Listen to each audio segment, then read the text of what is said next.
Animatronics. Technological marvels made for entertaining and impressing Part people. 3. But what happens when these animatronics have mechanical failures, turn evil, or become possessed? Well, today, you'll hear about 5 movies that take the idea and turn it into a horrifying story. Here are 5 of the scariest animatronic-inspired movies. So let's tell you part 3, guys. September 4th this year, guys, it came out. Five Nights at Freddy's, the movie. Five Nights at It's come out Freddy's yet. 4 is one of the most intricate and mysterious of any other recent franchises, and that's because Scott Cawthon has managed to create such a great story Springtrap! that has generated endless theories and legends around it that keep the franchise fresh. So, of course, the next step for the franchise had to be a full-length feature film. Back in 2015, it was reported that Gil Kenan, director of Poltergeist and Monster House, and Warner had reached an agreement with Scott Cawthon to direct the Five Nights at Freddy's movie. Plans for this movie were well underway, but rumor says that the development was a nightmare, and that in the end, when Scott Cawthon was shown the script, he absolutely hated it. So much that the deal was cancelled, and the movie was never made. It has been rumored that the script for the film was recycled for another project that we'll be talking about next. Fortunately, this would not be the end of the Five Nights at Freddy's movie. After the deal with Blumhouse took it. canceled, Scott Cawthon approached Blumhouse for the creation of the movie. Yep. Blumhouse, led by Jason Blum, has created some of the best paranormal and horror classics Really? of our time, like the Insidious series, Paranormal Activity, The Purge, and many more. Oh. So Blumhouse is definitely the best in the business to give life to Also a Fantasy great Island. Five Nights at Freddy's movie. So they We're having began some lighting working on problems? the Looks like we're having some lighting movie. problems, In guys. 2018, the story and the script for the film were done, but yet again, when presented to Scott Cawthon, he rejected them, saying, "I'm sticking to what I've always said. Either the right movie gets made, or no movie gets made." This might have delayed the movie more, but this is good news for fans, because the movie will surely be great. There's not been any info regarding the specific plot, but we do know that the movie and any other future sequels will take place during the first 3 games. Scott Cawthon said that the games after Five Nights at Freddy's 3 will not exist in the movie universe, because he felt this was the best portion of the storyline to really focus on. Now, with everything that has been happening, many feared that the film had been cancelled, but fortunately, Jason Blum has spoken, saying that this is far from true.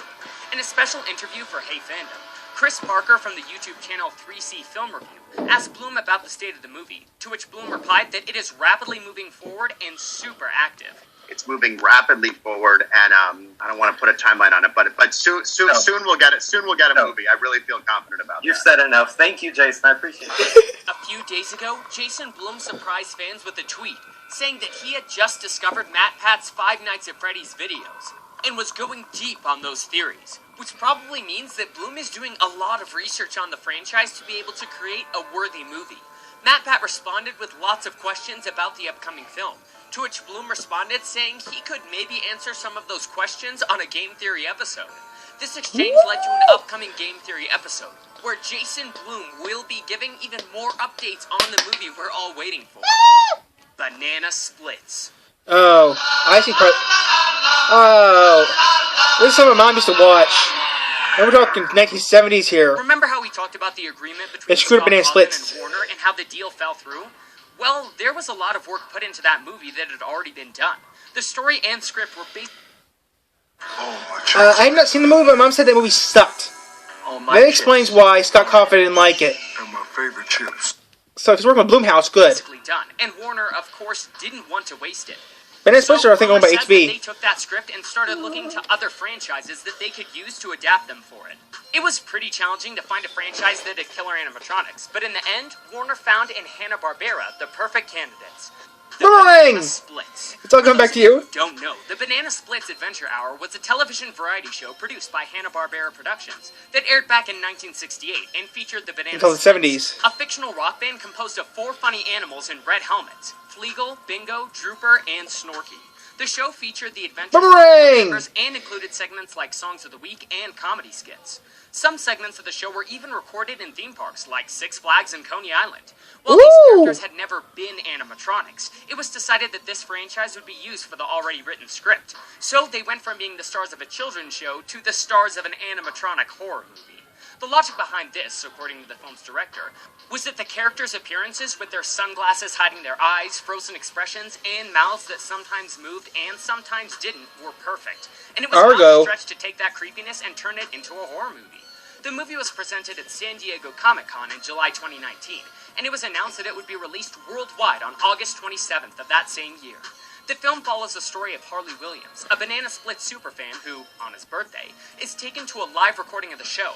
As you can imagine, during this experience, everything takes a horrifying turn when the animatronics decide to go crazy. We won't talk more about the movie plot because we don't want to spoil it, but in the movie, the Banana Splits are presented as animatronics and not costume characters like they were originally. But for some reason, there were no animatronics used in the making of this movie. Instead, they used costumed characters.